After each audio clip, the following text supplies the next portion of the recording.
नाही, आम्हाला कोणाला तरी दुसऱ्याला द्यायचे असं एकदा स्पष्ट सांगा ना, जनतेला कळू द्या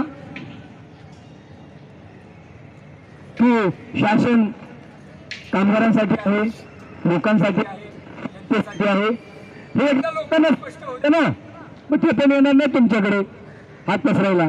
बरं, आम्ही हात पसरत नाही. आमच्या वाडवडिलांनी कष्टाने 1977 साली जमीन मिळवलेली, तुम्ही नाही, तुम्ही दिलेली नाही, तुम्ही आम्हाला दिलेली नाही. आमच्या वाडवडिलांनी कष्टाने त्या काळच्या नेत्यांनी जमीन, तिचा दुरुपयोग करण्याचा तुम्हाला अधिकार नाही, ती इकडे तिकडे वळवण्याचा तुम्हाला अधिकार नाही, आणि तसं आम्ही करून देणार नाही.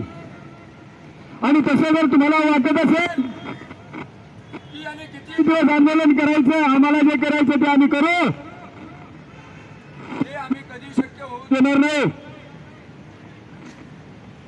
आमच्यामध्ये भरपूर आहेत, आम्ही वेळेला बलिदान देऊ, परंतु आमची जागा कुठे जाऊ देणार नाही.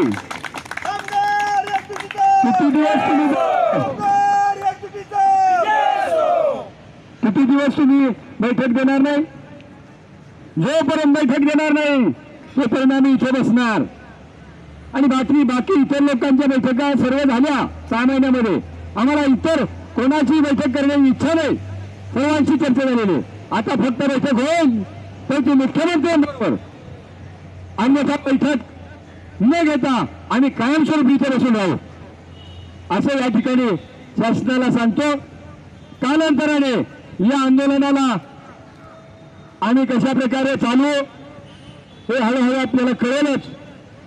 कालांतराने आमच्या कामगारांमध्ये आम्ही वेळोवेळी बसत असतो. हातावरचा फोटो संख्येने काय अपेक्षा ठेवता, संख्येने काय अपेक्षा ठेवता? हातावरचा पोट असताना देखील रोज 50 माणसं येऊन बसतात, ही काही सामान्य गोष्ट नाही, ही फार मोठी गोष्ट आहे. लक्षात घ्या, ज्या दिवशी लोकांना कळेल आज हे 5000 कामगार आहेत, आमचे म्हातारी लाखात आहेत, त्या सर्व लोकांना ज्यावेळी आपली भावना कळेल ना, त्यावेळी ते सगळे सुद्धा या ठिकाणी यायला कमी करणार नाहीत.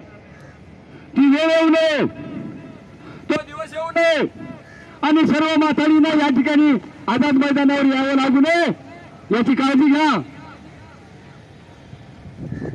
आणि निर्णय द्या. येत्या 4-5 दिवसामध्ये निर्णय झालाच पाहिजे. नसेल करत तर करणार नाही असं लेखी कळवा.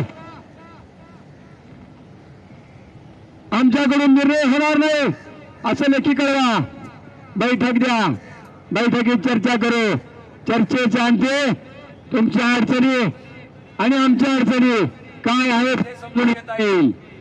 6-6 महिने बैठक देत नाही, मैदानात बसायला आम्हाला हाऊस नाही, मैदानात बसायचे. नियम आम्ही पाळतो, पण किती दिवस पाळणार हो? 6 महिने तर झाले, आणखी किती महिने बसायचे आझाद मैदानात? हा काही उद्योग आहे का आमचा? आझाद मैदानात बसायचं, काम धंदे सोडून हातगाडी ओढणारे, ओझी वाहणारे, हातावर पोट असणारे कामगार या ठिकाणी बसतात. त्यांची संख्या बसतात. दुर्दैव तुमच्या विचारशक्तीचा,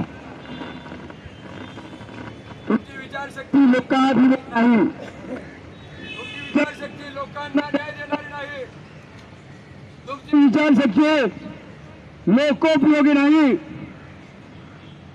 तुम्हाला संख्या कळते ना, एक दिवस ती कळेल, परंतु ती वेळ येऊ नये म्हणून आपण लवकर निर्णय घ्या. म्हातारी कामगारांना घरी द्या. एका दिवसाचा विषय, एक दिवस सही करून फाईल मोकळी झाली, दुसऱ्या दिवशी भूमिपूजन होईल. इतका सोपा विषय जिल्हाधिकाऱ्यांनी विनाकारण मार्च पासून ऑगस्ट पर्यंत निर्णय थांबवलेला आहे. कसला निर्णय? अपर आयुक्तांनी निर्णय दिल्यानंतर जिल्हाधिकाऱ्यांना निर्णय थांबवण्याचा अधिकार काय? शासन काय करते? शासनाची काय जबाबदारी आहे की नाही?